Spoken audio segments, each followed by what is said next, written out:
नमस्कार मित्रांनो. मेष राशीला 7.5ची जळ लागलेली आहेच. या संदर्भातले काही अनुभव सुद्धा तुम्ही घेतलेले असतील. मग ते रिलेशनशिपच्या बाबतीमध्ये असो किंवा पैशाच्या संदर्भात. छोटी-छोटी कामं सुद्धा मनाजोगती होत नाहीयेत. समोरची माणसं वेगळी वागतायत. आपण जरी कितीही प्रयत्न केला आपल्याला प्रूव्ह करण्याचा किंवा सिद्ध करण्याचा, परंतु आपला जो प्रयत्न आहे तो वायफळत जातो आणि दुषणं आपल्यालाच लागतात.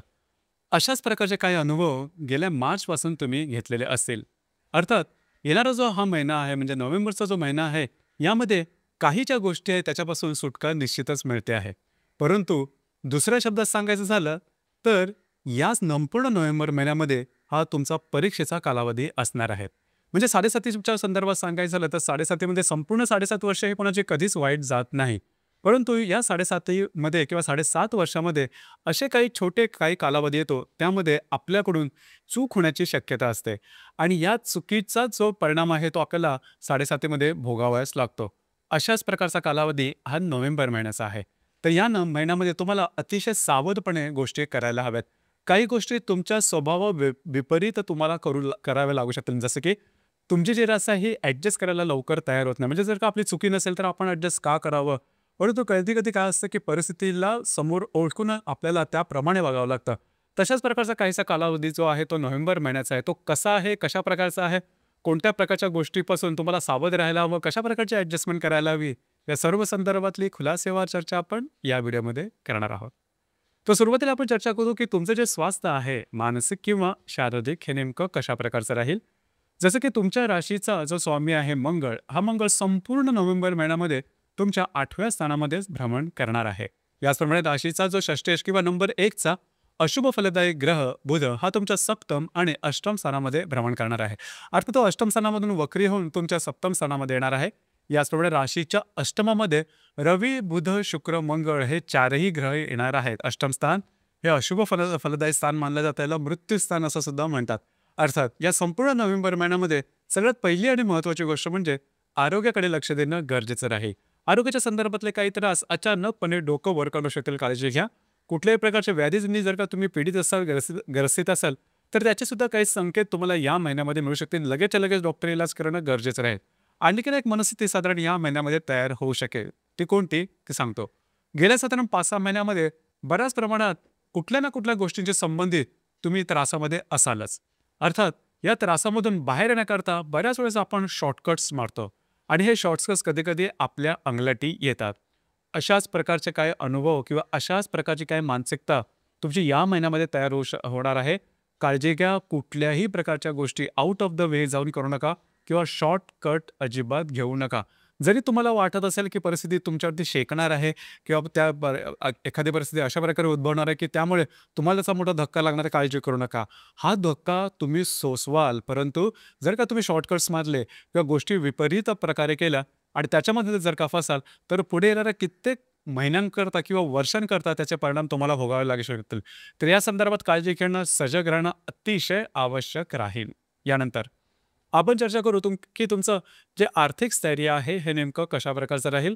जसं की तुमच्या राशीचा जो धनेश आहे शुक्र हा तुमच्या 6, 7 आणि 8व्या स्थानामध्ये भ्रमण करणार आहे. राशीचा जो पंचमेश आहे रवी हा तुमच्या 7व्या आणि 8व्या स्थानामध्ये भ्रमण करणार आहे. राशीचा जो अष्टमेश आहे मंगळ हा अष्टम स्थानावरच भ्रमण करणार आहे आणि राशीचा जो लाभेश आहे शनी हा तुमच्या व्यय स्थानामध्ये भ्रमण करत आहेत. एकंदरीतच या संपूर्ण महिन्यामध्ये आर्थिक जो संदर्भ आहे तो ठीक ठाक राहील. खूप काही चांगला किंवा खूप काही वाईट असा नसेल, परंतु तुमच्याकडून एक गोष्ट करणं महत्त्वाचं आहे.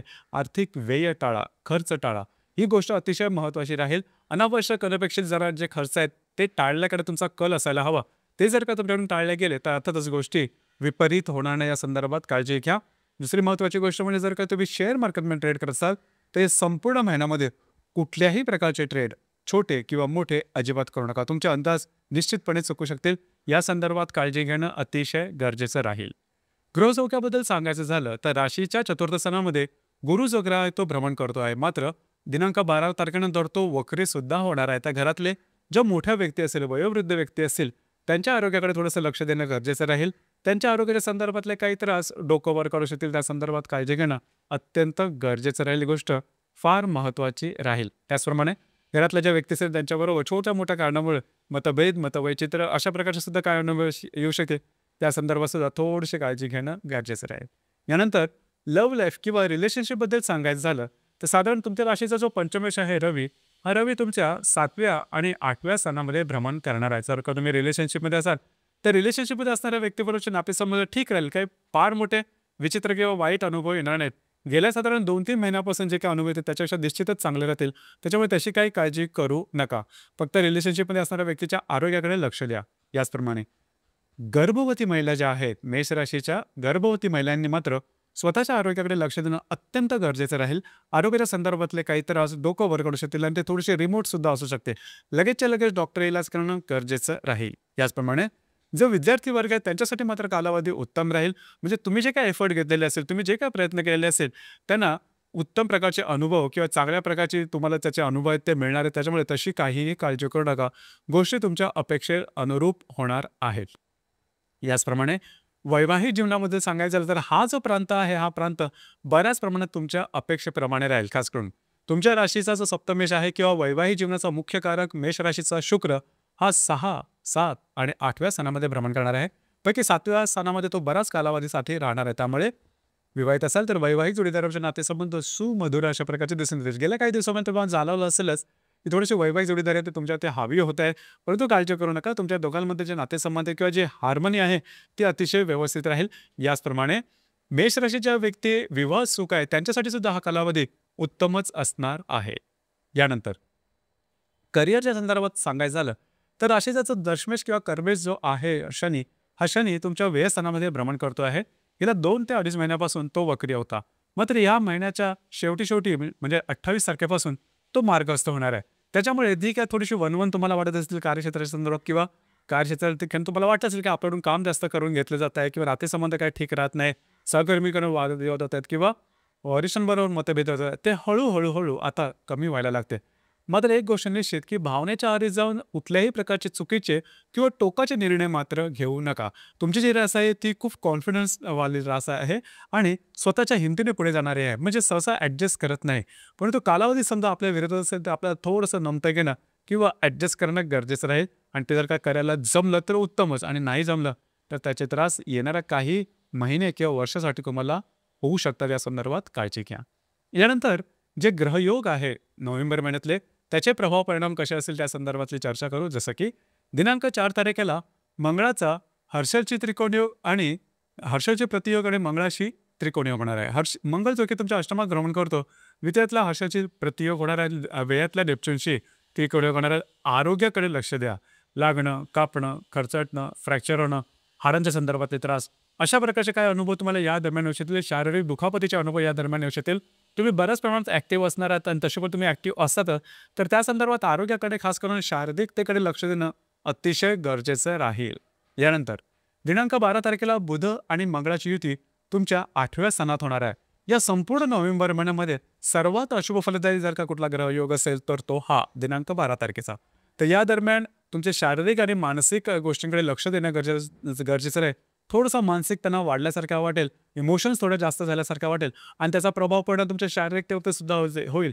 तर या संदर्भात काळजी घेणं अतिशय गरजेचं राहील. याचप्रमाणे दिनांक 17 तारखेला रवीचा गुरु आणि शनीशी त्रिकोणयोग होणार आहे. रवी जो की तुमच्या अष्टमात भ्रमण करेल, याबरोबर चतुर्थातील गुरु आणि व्ययातला शनी दोघे त्रिकोणयोग करणार आहे. अनपेक्षित काही लाभ मिळू शकतील. अचानकपणे काही गोष्टी तुमच्या फेवरमध्ये होऊ शकतील. याचप्रमाणे काही धार्मिक आध्यात्मिक अनुभव सुद्धा या दरम्यान तुम्हाला मिळू शकते. याचप्रमाणे दिनांक 19 तारखेला बुधाचा हर्षलची प्रतियोग आणि नेपच्यूनशी त्रिकोणयोग होणार आहे. अष्टमातला बुध याचा द्वितीयातला हर्षल आणि शी प्रतियोग आणि व्ययातल्या नेपच्यूनशी त्रिकोणयोग होणार आहे. कागदोपत्री व्यवहारापासून काळजी घ्या. कागदोपत्री व्यवहारामध्ये फसवलं जाणं अशा प्रकारचे काही अनुभव किंवा मिसलीड होणं अशा प्रकारचे सुद्धा काही अनुभव या दरम्यान येऊ शकते.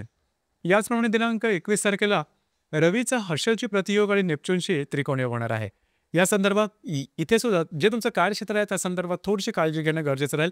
आणि सर्वात महत्त्वाचं म्हणजे प्रलोभनाच्या मागे अजिबात जाऊ नका. या संपूर्ण महिन्यामध्ये तसं पाहिलं तर नोव्हेंबर महिन्यामध्ये थोडंसं प्रलोभनाच्या मागे लागून स्वतःचं तुम्ही नुकसान वगैरे करून घ्याल तर काळजी घ्या. टेस्टिंग पिरियड परीक्षेचा काळ आहे नोव्हेंबर मेष राशीकरता. याचप्रमाणे दिनांक 22 तारखेला बुधाचा गुरुशी आणि शनीशी त्रिकोणयोग होणार आहे. अष्टमातला बुध याचा चतुर्थातील गुरु आणि व्ययातल्या शनीशी त्रिकोणी कोणा उत्तम अशा प्रकारचा हा ग्रहयोग आहे. तुमचे निर्णय या दरम्यान अचूक ठरू शकतील. काही गोष्टी तुमच्या फेवरमध्ये होऊ शकतील. याचप्रमाणे दिनांक 26 तारखेला शुक्राचा सुद्धा गुरु आणि शनीशी त्रिकोणयोग होणार आहे. या दरम्यान सुद्धा काही चांगले अनपेक्षित लाभ मिळू शकतील. सगळ्यात महत्त्वाचं म्हणजे वैवाहिक जोडीदारावर ताणले गेलेले नातेसंबंध बऱ्याच प्रमाणात रुळावरतील. तुमच्या दोघांमधले हार्मोनी खूप चांगल्या प्रकारचे दिसून येईल आणि घरातल्या व्यक्तींबरोबर बाहेर फिरल्या जाणं, चांगल्या प्रकारचा वेळ स्पेंड करणं, टाइम स्पेंड करणं, अशा प्रकारचे काही अनुभव तुम्हाला या दरम्यान मिळतील. याचप्रमाणे दिनांक 30 तारखेला शुक्राचा नेपच्यूनशी त्रिकोणयोग आणि हर्षलशी प्रतियोग होणार आहे. या ठिकाणी थोडंसं लक्ष द्या. अनावश्यक खर्च या दरम्यान होऊ शकतील. काळजी घ्या. याचप्रमाणे या महिन्यातली जी पौर्णिमा आहे ती दिनांक 5 तारखेला आहे आणि जी अमावास्या आहे ती 20 तारखेला आहे. अर्थात पौर्णिमा अमावास्या दरम्यान रविचंद्राचं आकर्षण पृथ्वीकडे थोडं जास्त असतं. त्यामुळे आपण थोडं जास्त भावनातीत होतो आणि भावनातीत होऊन घेतलेले निर्णय चुकण्याची शक्यता थोडीशी जास्त असते. आणि या संपूर्ण कालावधीमध्ये खरंच असं पाहिजे असं झालं संपूर्ण नोव्हेंबरमध्ये तर तुम्हाला सजग राहणं, सावध राहणं गरजेचं राहील. कारण गोष्टी तुमच्या अपेक्षेप्रमाणे होणं थोडंसं कठीण आहे. या संदर्भात काळजी घ्या. हा फक्त एकच महिना आहे. कारण गुरु ज्यावेळेस परत फिरेल म्हणजे वक्री जेव्हा तुमच्या तृतीय स्थानात जाईल, बऱ्याच प्रमाणात गोष्टी तुमच्या फेवरमध्ये होऊ शकतील. तर मित्रांनो, हे होतं मेष राशीचं नोव्हेंबर 2025 करताना संपूर्ण राशीफळ. धन्यवाद.